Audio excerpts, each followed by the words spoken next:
Hello. Hi, how are you guys? Hello. Hi. What's the weather like for you? It's really sunny for me. What about you? Is everything fine? I'm happy to see you on this really nice Sunday. So, I hope you're having a very good day. I hope that you're in a great mood. And today I'm here to talk to you about English. As usual, on Sundays at 5 p.m. Moscow time, 2 p.m. London time, and maybe some other time as well, because never know who watches you all around the world. And today we are talking about English in pop culture. So, English in pop culture sounds really interesting, right? So, ladies and gentlemen, boys and girls, and language enthusiasts all ages, welcome to what I will try to make the most interesting part of your day. Unless, of course, you got some pizza in the oven going, and priorities, right? Okay. So, today we are diving headfirst, like this, into the vortex of English in pop culture, where beats are sick, the movies are iconic, the memes, those memes. They are really nice and infectious, I would say. So, hold on to your hats, because we're about to start our linguistic roller coaster. We're going to do it this way. A journey through time and space, from cobblestone streets of Elizabethan England to the neon-lit avenues of modern-day Hollywood, and every meme-infested corner of the internet in between. So, we are talking English in pop culture today, right? Yay! Let us start. I'm really excited about this topic today. I like talking about pop culture. I like talking about English in pop culture. Well, to be honest, I like talking a lot in general. But let me start with introducing myself. My name is Daria. I am a teacher at Учёба.ру. I graduated from Sochi State University. I studied in the UK and in Russia, so I studied in both countries. I passed my CAE and TKT exams. You can tell me that, you can say that I'm a coffee addict if you see me in real life.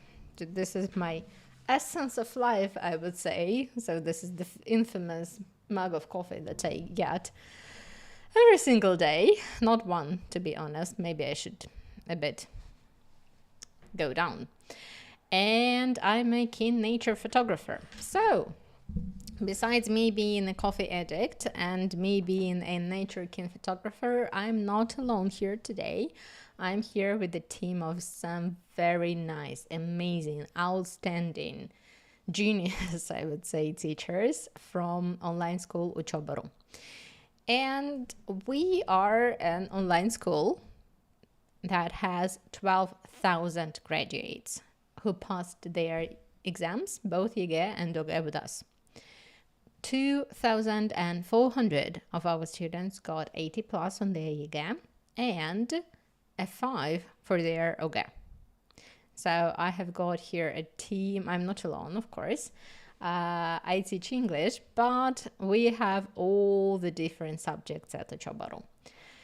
And what we can kind of guarantee you, we guarantee you entrance to the university if and only if you prepare with us for 3 exams. Do not miss classes. Do not. That is really important, okay? Do not miss classes and do your homework. Because guys, teachers like telling you to do your homework, right? Yeah, I'm one of those strict, I would say, teachers. What else do we have? We have a progress check, which is a mock exam every month. It's just like the real one, really. It really is like the real thing. And you can also study at your own pace because we have different level groups. So, yeah, it's up to you. Okay, and let us start talking about our journey today. I promise you that we're going to talk about internet culture. We're going to talk about some music events. We're going to talk about films. We're going to talk about all kinds of stuff. And let us start with English and music. So, ladies and gentlemen, boys and girls, everyone who's watching me, everyone who is not watching me right now, welcome to this part, which is dedicated to the enigmatic word of English in music. It's a place where sometimes the lyric feel like they've been conjured up in a bizarre game of Mad Libs, especially in some pop songs, right? Picture this. You're on the dance floor. You're vibing, you're chilling, everything's fine. The beat drops and you're belting out lyrics that, if you stop to think about them, sound like they were penned by a particularly creative, if slightly not very smart parrot sometimes. I mean, come on. I'm blue, right? What kind of lyrics is that? It's like a Smurfs, right? Crisis, but set to music. But let's not forget that giants upon whose shoulders pop anthems stand. The Beatles, ladies and gentlemen, they are arguably the most influential band in the history of music. These lads from Liverpool didn't just give us timeless tunes. They turned English into the universal language of pop. Can you imagine that? They are so powerful. Their song Yesterday. Yeah, do you remember that song Yesterday? Yesterday, all my troubles seem so far away. Ba-bum. Da-da-da-da-da-da-da-da. Well, I'm not a singer, but yeah. So this song, Yesterday, it's one of the most covered songs in recorded music. It's the kind of song that you think, wow, I wish I wrote that. In any of 1,600 plus versions that exist. Can you imagine? 1,000, more than 1,600 covers. One single song. That really blows my mind. And then there is the phenomenon that truly baffles the mind. Non-English speakers singing along the English songs with such flawless pronunciation. You swear they were born somewhere near the heart of London or in the streets of New York, right? It's like international karaoke, where the subtitles are for show and everyone's just whining it. It's like, if you put Despacito aside, have you ever found yourself singing in the shower, hitting those high notes in English, and then realizing you don't have a clue what you're singing about? Right? Did it happen to you guys? Comment down below. The thing is, it's a universal experience, like a global choir, where half the singers have lost their lyrics sheets. So yeah. The linguistic musical chairs isn't just about the words we understand. It's about the rhythm, the beat, the melody, everything that really transcends language barriers. Music has this incredible power to connect us, to make us feel somewhat or something profound, even if the lyrics might just be in Martian, I don't know. And it's the global jukebox. English songs are the tracks that get the whole world dancing, sometimes in confused harmony, but always with undeniable passion, right? Here is the kicker. As much as we laugh about the absurdity of some of these lyrics, sometimes in these moments, we are like, oh my God, this is such a nice song. Yeah? It's like a soundtrack to our shared human experience. So next time, when you find yourself humming along to a tune with lyrics that seem like they were drawn from a hat, remember, you're just a part of a global chorus. Okay? This chorus is laughing, it's dancing, and sometimes questioning the sanity of songwriters. but always, always united by the power of music. And I think that's a little magical. Yeah? Okay, guys. So that's basically about it in English and music. Global phenomenon, truly an international one. You can find a lot of Russian musicians and songwriters that use English in their songs. You can find a lot of Korean songwriters that cannot live without inserting some English lyrics into their songs. So you have got half of song in Korean and half in English, or half of the song in Russian and half in English. So yeah, English is truly a global phenomenon, and it is used everywhere around the world in each part of the musical kingdom. Okay, let's move on to English in movies and television. So, we are moving to Hollywood, where English isn't just a language. It's the very fabric of countless narratives that have shaped our understanding of culture, right? Yep. Even the high school, because we all know that the American high school experience is seen through the lens of Hollywood. Proms are epic, lockers are a backdrop to every major life decision, and schools' uniforms seem to be a myth. They're like, ooh, a uniform, what? No. Yeah, it's a place where everyone looks suspiciously older than your average teenager. And the cafeteria food is, let us say, cinematic. But it's not just the glittering portrayal of adolescence that has captured our imagination, right? So it's all about everything, literally. And it's about the impression, and it's about the way we see the world through the lens of Hollywood. Take, for instance, the immortal words of Schwarzenegger. I'll be back. Do you remember them? Well, I do. I'm not a very big fan of the Terminator, but I still know this phrase. I still know this movie where it originated from. It's just 4 simple words. Yet, they've been repeated, they've been parodied, they've been butchered in accents all around the world, right? Turn what could have been a forgettable line into a cultural touchstone. I even heard a story when I'll be back is a name. Can you imagine that? Your son or daughter being called I'll be back. It would be very interesting, in my personal opinion.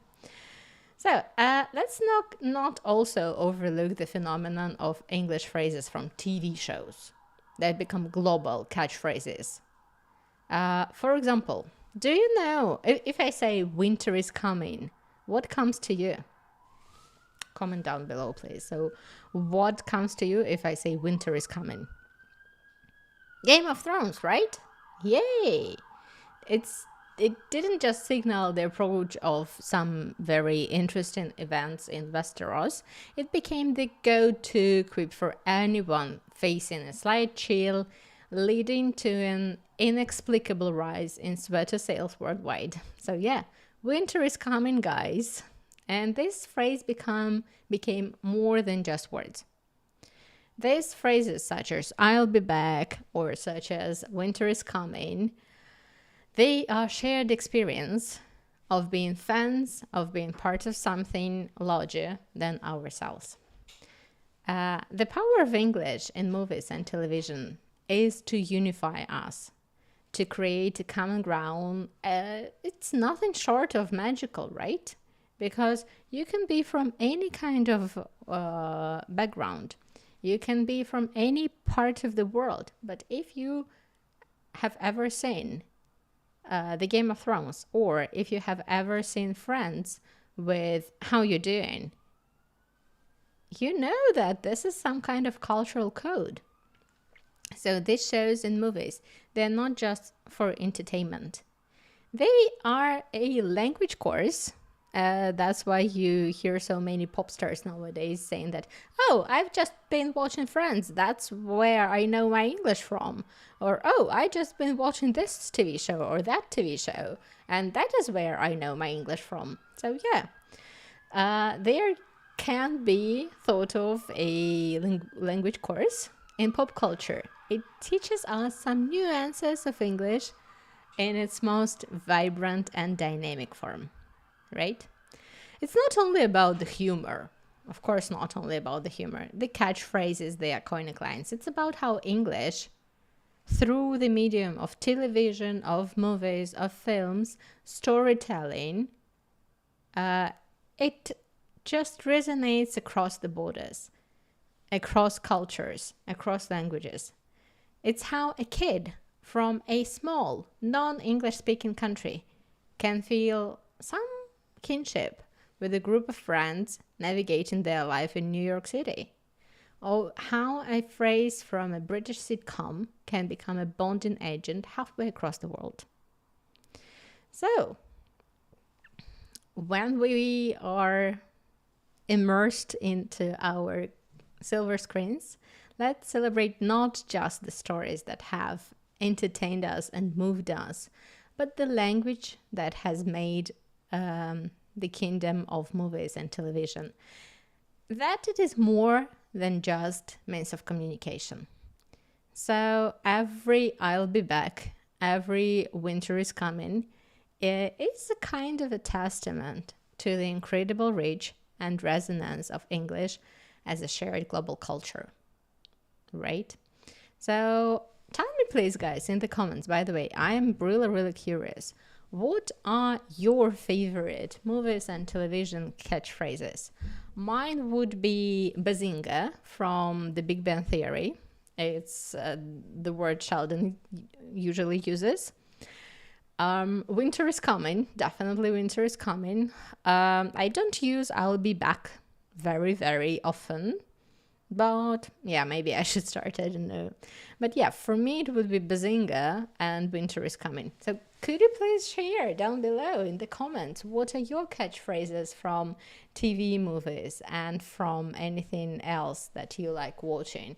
Maybe it's some film, maybe it's a movie, maybe it's something else. So please share, comment down below right there. Okay. And we are moving on to English on the internet. Yeah, we did the whole stream last week about slang, but this is a bit of a different aspect. So this is the digital realm, my friends, where English reigns supreme. It doesn't roll through Shakespearean sonnets or some prose by Charles Dickens, but through the universal language of memes. As you can see, memes, those memes, they are just really delightful parcels of humor and wit that travels across the globe faster than the light itself. If some alien beings were to study us through our internet culture, they did use that our civilization is built on 3 foundational pillars: cats, epic fails, and you guessed it right, cats. So yeah, cats, epic fails, and cats. And even here I have got some very interesting English related and of course cat related. How can I not include my dear cats? I'm very much a cat person. So here we see a cat meme. So what's the difference between a cat and a comma? Yeah, a cat and a comma. For those of you who are struggling, this is the comma. So like blah, blah, blah, comma, blah, blah, blah, blah, blah. One has claws at the end of its paws, and one is a pause at the end of a clause. So I truly find it really funny because it's such a linguistic thing and such a cat related thing. And I'm like, oh, that is so cute. Yay! So yeah, I like cats. You can probably tell that. And I like watching some and reading some linguistic memes. So those extraterrestrial beings we were talking about who would deduce about cats and epic fails in cats, they would probably really marvel at how LOL has transcended its humble origins of laughing out loud to become a punctuation mark, a nod, a wink, and a nudge all rolled up into one. So let's take a moment to appreciate the man who unwittingly fathered the cultural phenomenon. His name is Richard Dawkins. Let me write that down for you. So this person is Richard Dawkins. And please excuse my mouse handwriting. I'm not really good at it, but still, Keynes. And it happened back in 1976. So, back in 1976, long before the first cat ever donned a pair of bread slices as a helmet, Dawkins coined the term meme to describe an idea, behavior, or style that spreads from person to person within the culture. Okay. Little did he know, he was predicting the currency of future communication, where a well-timed meme can say more than 1,000 words. But the internet linguistics landscape isn't just about sharing laughs, right? Of course. Unfortunately, no, not only about humor, not only about being positive, thinking positive, and staying positive. It's also a battleground, really, guys. That's a battleground of so-called keyboard warriors. Yeah, you know the origin. Keyboard, the one that we are typing our words on when we are typing something on our computers. And warriors, well, you know who these people are.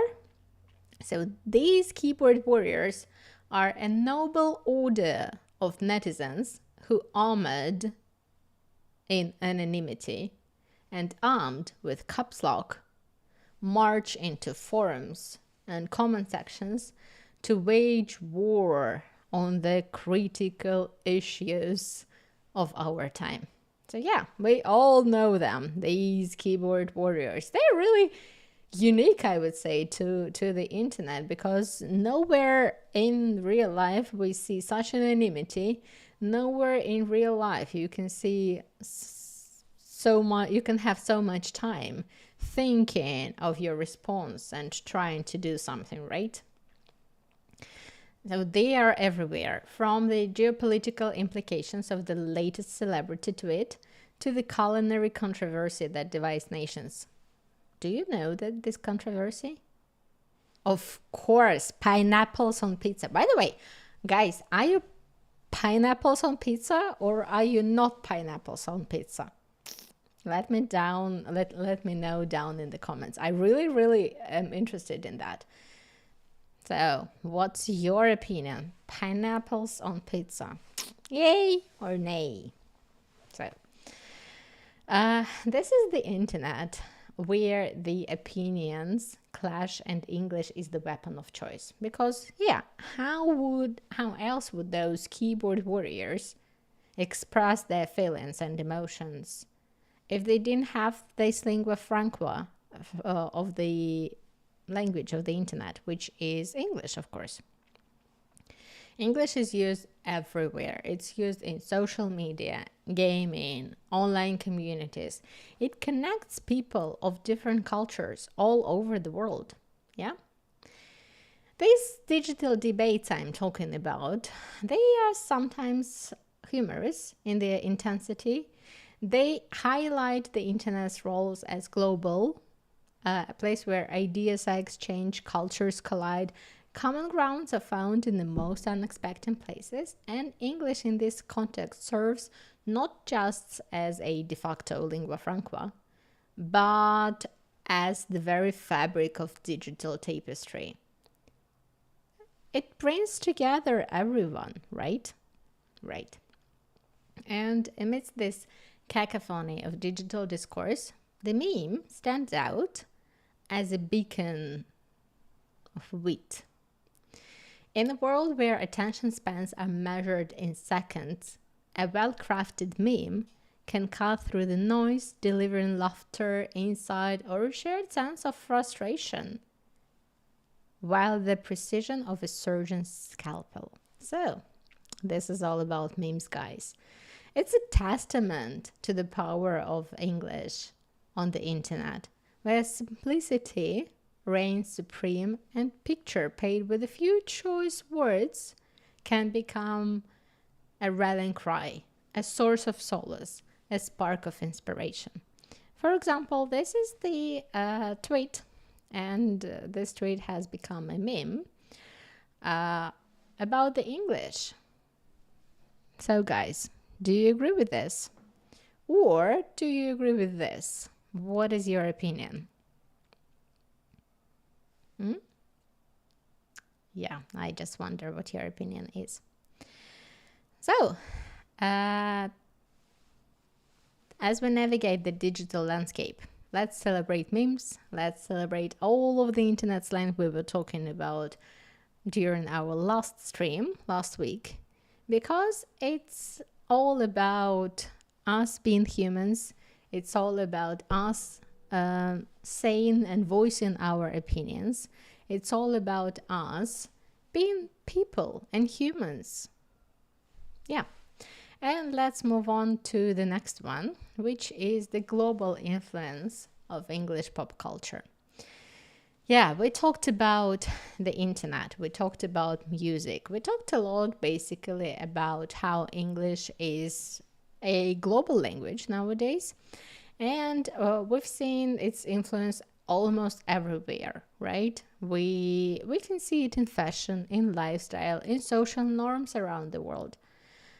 So even non-English speaking artists and creators, they use English to reach some global audience. So the tale doesn't end with just movies and television and digital universe. English is, I would say, the language that infiltrated, that has infiltrated every sphere of our life, yeah, worldwide. It's like a linguistic ninja. It's seamlessly, sneakily embedding itself into daily conversations from Tokyo to Timbuktu, from Irkutsk and Moscow to London and New York. So picture this. Your non-English speaking grandmother, who once might have criticized you heavily for mingling foreign words with your mother tongue, is now casually dropping OMG or a selfie. Can you imagine that? Selfie is definitely not a Russian word, right? It's the English word. It's the English slang that has come into our reality because we all like taking pictures of ourselves. We all like taking selfies. So, yeah, your grandma who is talking to you about your latest selfie. I think it's a small, yet a very, very telling example of how English pop culture phrases have become really, truly some global citizens. They make themselves at home in languages far and wide. Yeah? And when it comes to the official recognition, the guardians of the English language are keeping pace. Even the Oxford English Dictionary, that has all of the vocabulary of the English language, annually welcomes new entrants, many of which are born and bred in the vibrant playground of pop culture. Words like YOLO. Do you remember what YOLO is, by the way? We talked about it last week. So YOLO, you only live once, right? urging us to seize the day because you only live once, right? Or amazeballs, which is a testament to our never-ending quest for more expressive superlatives. Or binge watch. By the way, guys, I need your opinion here. Do you binge watch TV series, or do you watch them as they are released, like each week after week after week? I'm kind of torn between two choices here, because when we're talking about some TV series, I'm like, oh my god, I really want to binge watch it. But yay, it's like the next episode will be available only the next week, and I'm like, oh my god, no, I have to wait for another week. It's like so sad. So yeah. And the others are like, oh, let's just binge watch all of it, the whole season in one sitting. Why not? Right? So the new normal for consuming television and streaming age. One can only imagine Shakespeare encountering these words, scratching his head like this, or like this, I don't know, in bemusement, or perhaps with a twinkle in his eye, jotting them down for his next comedy. Can you imagine that? And the influence of English pop culture extends beyond words and phrases. It shapes narratives and meanings across cultures. Take, for instance, the iconic theme song for The Fresh Prince of Bel-Air. It's native habitat. It's a catchy tune that sets the stage for the beloved sitcom. Yet, in the hands of another culture, it transforms into something entirely unexpected, a revolutionary anthem, perhaps where the story of young man's relocation speaks the larger themes of courage, resilience, and hope. This phenomenon isn't confined to the entertainment, right? It permeates every aspect of global culture, from fashion and food to technology and social movements. English phrases and idioms and pop culture references serve as cultural currency nowadays, exchanged in the global marketplace of ideas and identities. They act as bridges, connecting communities through the shared language of media, entertainment, and the internet. For example, consider the global fashion industry, where English phrases on t-shirt, cultural and linguistic boundaries, or the international food scene, where English names and descriptions add a certain things, very interesting things to some dishes and dining experience. In technology, English acronyms and terms dominate discourse, making Silicon Valley's global lexicon, right? So, here we will draw the curtain of the tour through the kaleidoscopic world of English in pop culture. Let's take a moment to think of this afterglow of this linguistic fiesta. So tell me please, guys, what's your favorite part of this truly global language? Do you like watching TV shows and movies in English? Do you like reading books in English? Do you like listening to music in English? Do you like listening to songs in English? Do you maybe use English and as your everyday language? So tell me please about that. I'm really, really curious. So, the next time you're listening to some song or you're watching some movie, think that this is not only the way to enjoy the cultural aspects, like watching a movie or singing a song, it's also about the language, right? Okay, guys, and I'm going to stop speaking in English here, because I really want to tell you some words about our school and the way we prepare you for using English in your everyday life, and for one of the most dreaded aspects of a life of every 9th grader and 11th grader, which is the exams, right, guys? So today we're going to talk about how to, right? Сегодня мы с вами немножечко поговорим про подготовку к ЕГЭ по английскому языку у нас в онлайн-школе Учёба.ру. У нас осталось примерно 5 месяцев, чуть-чуть января, февраль, март, апрель и май. И дальше у нас идут экзамены. Что это значит? Это значит, что у нас с вами осталось примерно 30-35 уроков. Это включает в себя лекции и семинары. Занятия у нас обычно проходят 2 раза в неделю.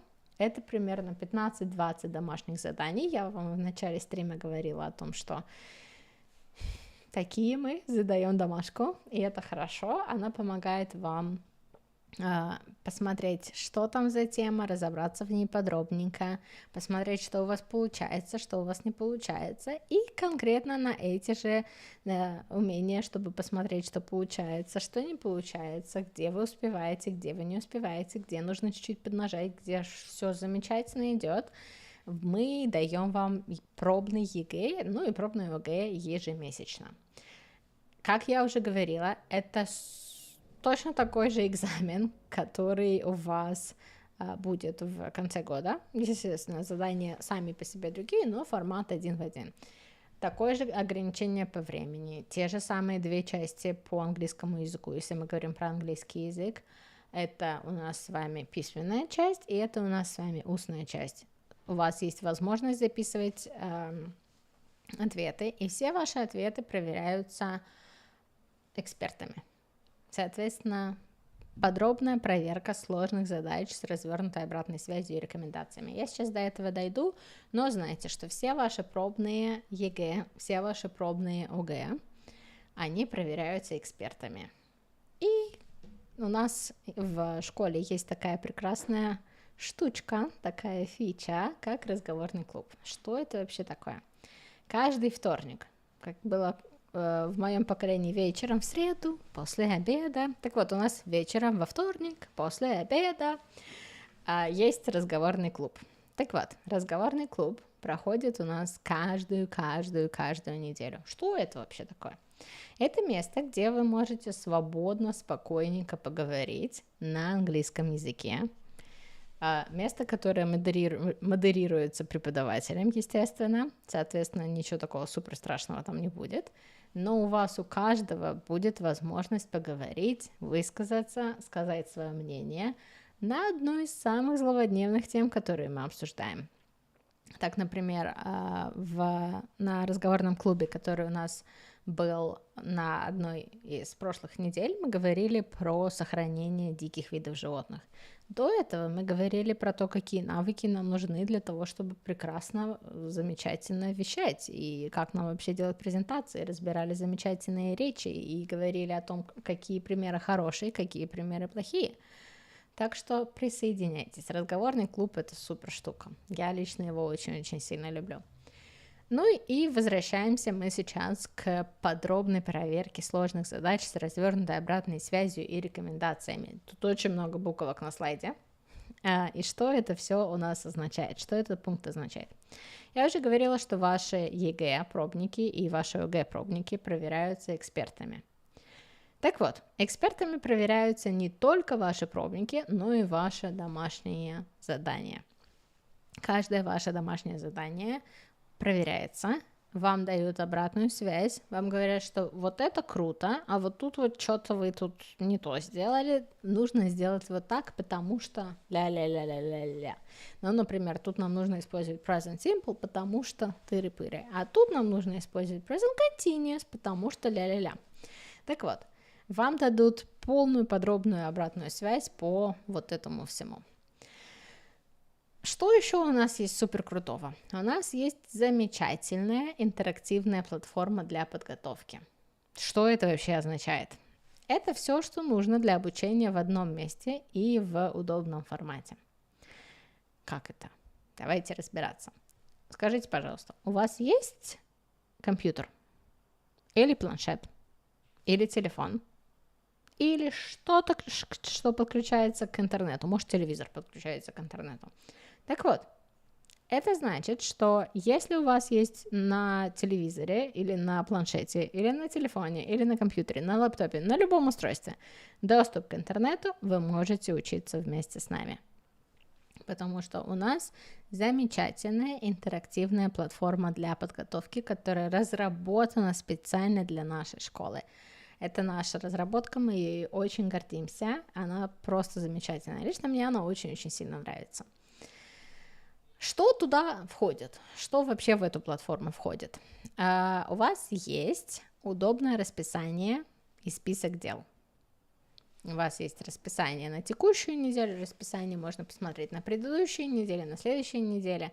Вам сразу понятно, что делать, как делать, когда делать и так далее. Ну, например, вот тут понедельник с 18 до 25 февраля неделя у нас дана.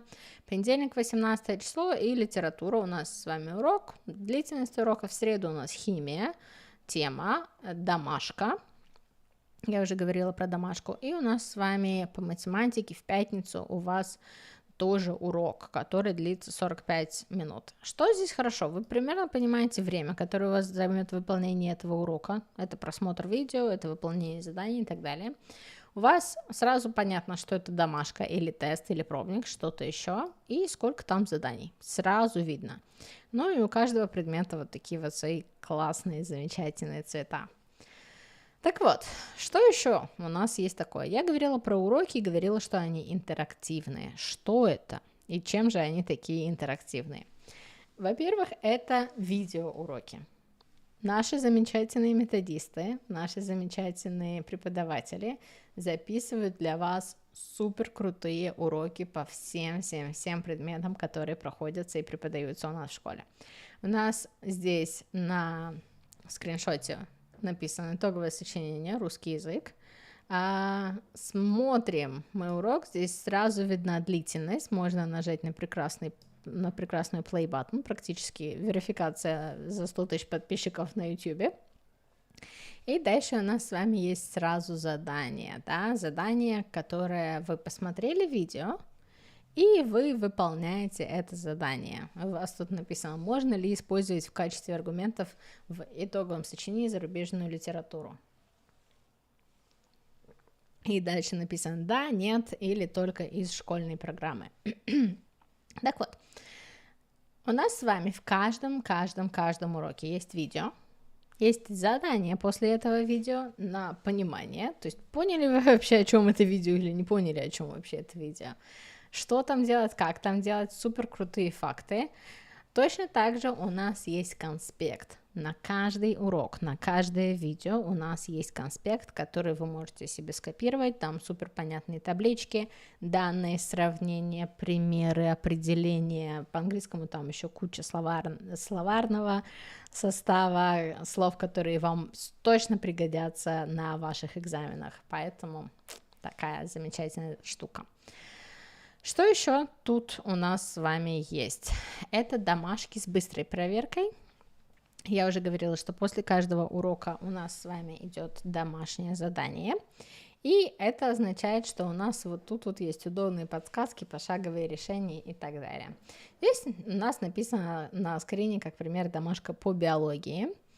Какая из этих наук изучает грибы? И у нас тут с вами ботаника, лихинология, микология, бриология. Для меня эти слова ни о чем не говорят, они для меня как просто темный лес, но для вас они будут понятны сразу после того, как вы посмотрите видео по данной теме. Я, к сожалению, видео не смотрела по данной теме, поэтому для меня они, о боже мой, знаю только ботанику. Но даже если бы я тыкнула куда-нибудь не туда, например, на ботанику, мне бы сказали, сорян, немножечко неправильно, но вот как правильно. У нас есть решение на каждое задание, и все ваши правильные ответы становятся зеленым, а неправильные ответы тускнеют. Ну, то есть у нас вот микология правильный ответ, а бриология, лихинология и ботаника, они у нас неправильные. И дальше написано, что грибами занимается микология. Дальше написано, почему такое происхождение слова. Ботаника – это растения, лихинология – это лишайники, и бриология – это мхи.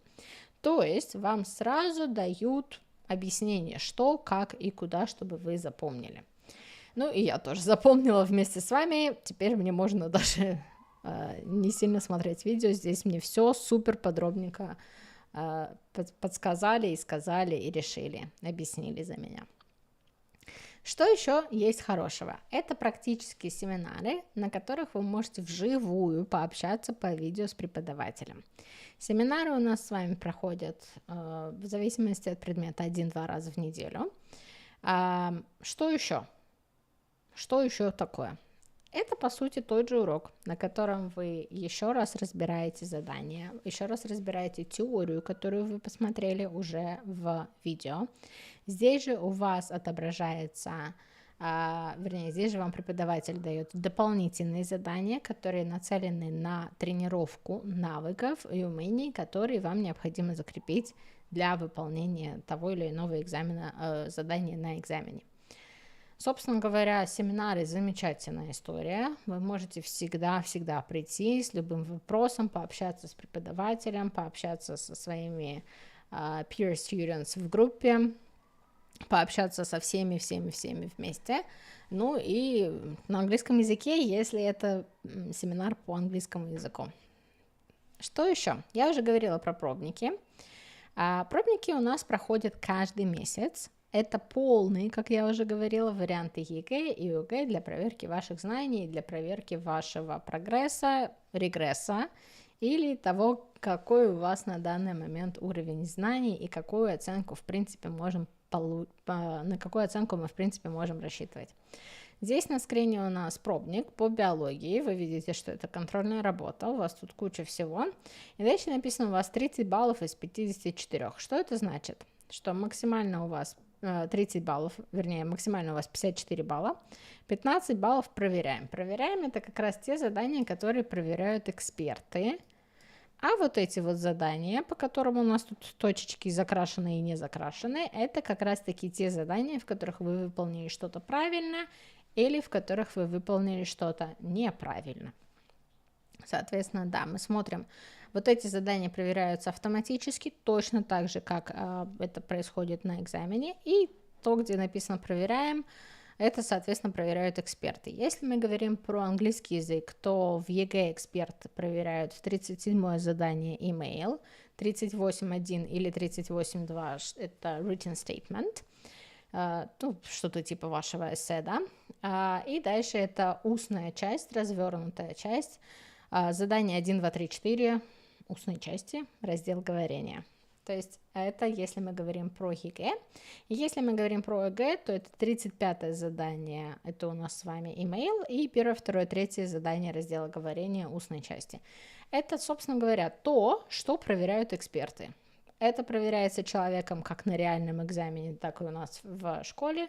Эксперт проверяет как на реальном экзамене, так и у нас в школе. Поэтому у вас будет самая четкая оценка, выставленная по баллам и проверенная экспертом. Вот. Что еще хорошо? Это удобные чаты с преподавателями. Все мы есть в Телеграме. Мы быстро отвечаем на все вопросы. Мы помогаем во всем разобраться.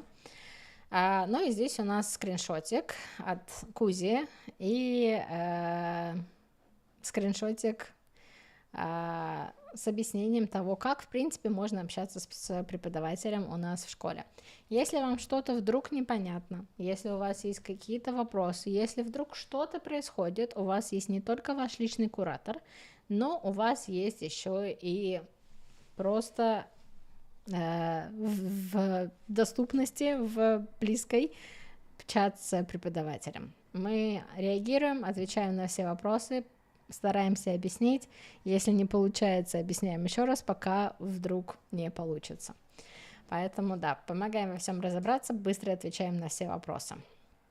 Вы нам можете писать в любое время и со всеми вашими проблемами. Что еще тут у нас есть очень хорошего и очень крутого? Это система уведомлений. Это своевременные напоминания, чтобы ничего не пропустить. Все мы знаем, что если у нас интерактивная платформа, то нам нужно зайти на какой-то сайт, на котором эта платформа расположена, и там все будет, там будет магия. Но магия может быть не только на платформе у нас. Магия может быть еще и в Телеграме, где присылаются уведомления о том, что же у вас вообще происходит. Система напоминаний такая, знаете, я не знаю, вы себе ставите будильники или напоминалки, когда вам что-то нужно сделать. Я себе ставлю, например, там, я не знаю, в 12 часов у меня там, условно говоря, урок, или в 13 часов мне нужно там сделать то-то, в 14 часов у меня там созвон с тем-то, условно говоря. Так вот, такая же история напоминалок сделана уже за вас, где вам в Телеграме приходит просто ваше расписание, напоминалочки со всеми ссылками, со всем, что вам нужно сделать. У вас есть список дел на сегодня, список дел из того, что у вас, какие ссылки есть, где это все взять, чтобы вы не бегали, не искали, не смотрели, ну и вам просто все приходит в одном месте сразу. Что еще у нас есть? Замечательное предложение. Это полный курс подготовки по всем предметам по цене одного. Вы сейчас видите цену на экране. У нас как раз стартуют новые группы, и у нас остаются еще чуть-чуть незаполненных мест, поэтому присоединяйтесь. Мы все вас очень-очень ждем у нас на занятиях в онлайн-школе Учёба.ру. Я вас жду на занятиях по английскому языку в онлайн-школе Учёба.ру. Дальше я очень-очень-очень хотела бы, чтобы вы channel, click that notification bell, please, and please like our video, like our streams, and так вот, не забудьте поставить лайки, мы ждем от вас комментарии нашего прекрасного стрима, я надеюсь на то, что он вам понравился. Я буду очень рада. Алгоритмы YouTube будут тоже очень рады. Так что вот. Мы будем вас продолжать радовать новыми видео, новыми стримами. И I will see you next time, guys. So thank you so much. And have a very, very, very nice day. See you. Goodbye.